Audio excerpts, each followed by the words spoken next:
అతిథి గౌరవనీయులు honourable minister of state home affairs government of India Shri Bandi Sanjay గారి సందేశం అభినందనలు తెలియజేయవలసిందిగా కోరుకుంటున్నాం. మమ్మల్ని రాజకీయ ఉపన్యాసం ఇవ్వండి గట్టి ఇస్తాం, కానీ ఉపన్యాసం కొంచెం. అందరికీ నమస్కారం.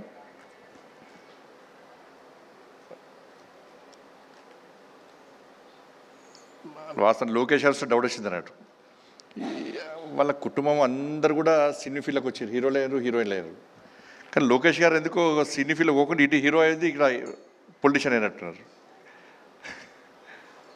చాలా సంతోషం. అందరికీ నమస్కారం. బాలకృష్ణ గారి యొక్క ఈ కార్యక్రమంలో పాల్గొన్న సంతోషం.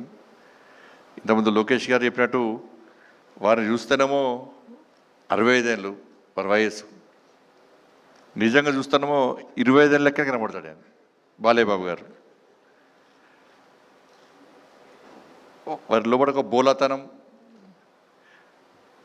ఆయన ముఖంలో గంభీరత్వం,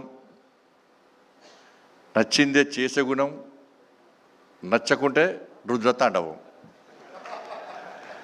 అప్పుడు చూస్తున్నా వాళ్ళు అబ్జర్వ్ చేస్తున్నట్టు వారి యాటిట్యూడ్ ఏది, వారు చూస్తుంటే నిజంగా నిర్మోహమాటంగా ఏదైనా ముక్కుసూటిగా చెప్పేటువంటి వ్యక్తి బాలకృష్ణ గారు. చాలా సంతోషం. వారికి వరల్డ్ బుక్ ఆఫ్ రికార్డ్స్లో యూకే సంబంధించి 50 సంవత్సరాలు నిర్విఘ్నంగా నిరంతరంగా సినీ చరిత్రలో 50 సంవత్సరాలు పూర్తి చేసుకున్న సందర్భంలో వారిని గుర్తించి వారికి అవార్డు ఇవ్వడం చాలా సంతోషం. ఇది తెలుగు ప్రజల యొక్క గర్వకారణంగానే భావిస్తాను. వాస్తవానికి వారు డాక్టర్ కావాల్సి ఉండే, కానీ యాక్టర్ అయ్యారు. వాళ్ళ నాన్నగారి కోరిక డాక్టర్ అని తెలుసు నాకు. అంటే కుటుంబ వారసత్వాన్ని ముందుకు తీసుకుపోవాలన్న ఆలోచనతో ఓ రావడం. ఆ రోజు తాతమ్మ కళ నుంచి మంగమ్మ గారి మనవడి వరకు, సమరసింహారెడ్డి నుంచి డాకు మహారాజ్ వరకు, నెక్స్ట్ అఖండ 2 కూడా వచ్చిందని చెప్పారు. చాలా సంతోషం. అప్పటి నుంచి ఇప్పటి వరకు కూడా వారు సక్సెస్ అవుతూ అనేక మంది తెలుగు ప్రేక్షకుల అభిమానాలు పొందుతూ అనేక మంది ప్రేక్షకులను అనేక మంది అభిమానులను తయారు చేసినటువంటి ఒక మంచి మహానటుడు బాలకృష్ణ గారు. నేను మధ్యలో కొంతమంది స్టూడెంట్స్ నాకు వచ్చారు.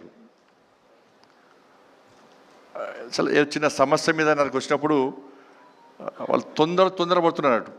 చాలామంది నాతో ఫోటో దిగాలని ఆర్తుదా వాళ్ళకు. కొంతమంది ఏమో తొందర వెళ్దాం అంటున్నారు. దాదాపు ఒక 100 మంది వచ్చారు చిన్న ఇష్యూ మీద.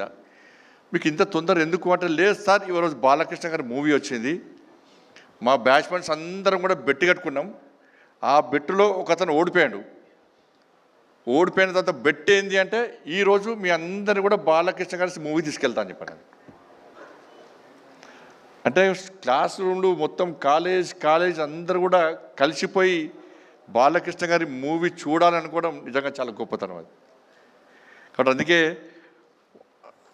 అప్పుడే అన్నట్టు, అది తాతమ్మ కళ మూవీ మొదటి సినిమా రోజే దానిలో హీరోయిన్గా నడిచిన భానుమతి గారు అన్నారట, నిజంగా బాలకృష్ణ గారు భవిష్యత్తులో మంచి నటుడవుతాడు, చాలా సక్సెస్ అవుతుందని చెప్పి వారు ఏ ముహూర్తాలు అన్నారో అది ఈరోజు నిజమై ఈరోజు అందరి యొక్క మండలను పొందినటువంటి ఒక గొప్ప వ్యక్తి బాలకృష్ణ గారు.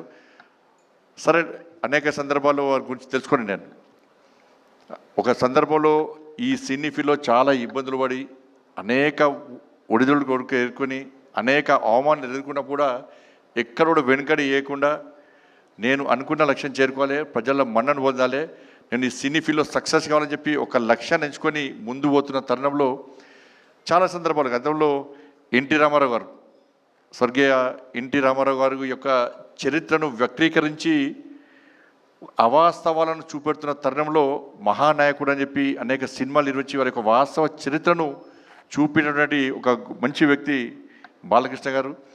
నిజంగా డాక్టర్ కాలేకున్నా కూడా వాళ్ళ బస్వతారకం క్యాన్సర్ హాస్పిటల్, నేను మొన్ననే FCRకి సంబంధించి ఇబ్బందులు ఉన్నప్పుడు ఆ డిపార్ట్మెంట్ నాదే కాబట్టి నేను అమిత్ షా వారి దగ్గరికి పోయి సార్ ఇది బసవతారక భరత్ గారు ఇక్కడ ఉన్నారు మా పార్లమెంట్ సహచార పార్లమెంట్ సభ్యులు ఈ బసవతారకం ఆ క్యాన్సర్ హాస్పిటల్ చాలామందికి సేవ చేస్తున్నారు సార్ చాలామందిని జీవితాలను కాపాడుతున్నారు ఈ ఎఫ్సిఆర్ఎస్ సంబంధించిన ప్రాబ్లం వచ్చింది సార్ దీన్ని మనం తప్పకుండా చేయాల్సిన అవసరం ఉందని చెప్పిన తర్వాత వారు వెంటనే బాలకృష్ణ గారి కదా తప్పకుండా చేసాయి నాకు కూడా క్యాన్సర్ బసవతారకం క్యాన్సర్ హాస్పిటల్ నాకు కూడా ఐడియా ఉంది చాలామందికి సేవ చేస్తున్నారు చాలామంది ప్రాణాలు కాపాడుతున్నారు ఇప్పుడు క్యాన్సర్ వల్ల చాలామంది ఇబ్బంది పడుతున్న తరుణంలో వాళ్ళు చేస్తున్న సేవను గుర్తించి ఆ ఎఫ్సిఆర్ని తిరిగి ఓపెన్ చేయాలని చెప్పి వారి ఆదేశం ఇచ్చిన తర్వాత వెంటనే కూడా నా డిపార్ట్మెంట్ కాబట్టి అమిత్ షా గారి యొక్క ఆదేశాల వరకు చేయడం జరిగింది వాళ్ళ బసవతారకం హాస్పిటల్లో ఒక క్యాన్సర్ పేషెంట్ అడ్మిట్ అయిందంటే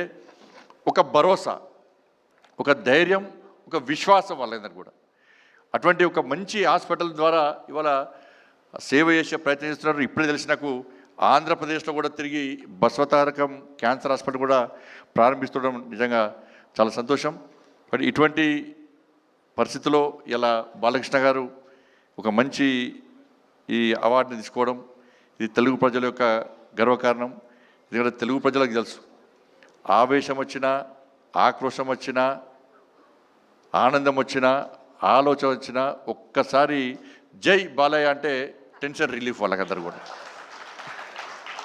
కాబట్టి అటువంటి బాలకృష్ణ గారు ఈరోజు వారి ఫంక్షన్కి నేను రావడం చాలా సంతోషం భవిష్యత్తులో వారి ఇంకా 65 ఇయర్సే ఇంకా 35 ఇయర్స్ బాకీ ఉంది ఇంకా ఈ 35 ఇయర్స్ కూడా మీరు ఇదే ఆలోచనతో ఇదే మంచి ఆలోచనతో ఇదే జోష్తో ఇదే హోస్తో తప్పకుండా ఇంకా ఈ సినీ ఫీల్డ్లో సక్సెస్ కావాలని చెప్పి ఆ ధైర్యాన్ని ఆ శక్తిని ఆ ఆయుష్ను ఆ ఆలోచనను ఆ తల్లి అమ్మవారు మీకు అందించాలని చెప్పి అమ్మవారిని వేడుకుంటూ ఇక్కడ ఇద్దరు మా అక్కగారికేమో జయసుధ గారు అంటే చాలా పిచ్చి మా బావగారికేమో బాలకృష్ణ గారు అంటే పిచ్చి వాళ్ళు ఇద్దరు కొట్టాడుకుంటూ ఉంటారు అన్నట్టు ఈరోజు మా అక్కగారు చూస్తున్నారు టీవీలో చూస్తున్నారు మా అక్క బావగారు ఇద్దరు వారి పక్కన నా పక్కన వారొకరు వీరొకరు చూడడం అది కూడా సంతోషం నాకు చాలా కాబట్టి అందరికీ నమస్కారం థ్యాంక్ యూ జై భారత్ జై శ్రీరామ్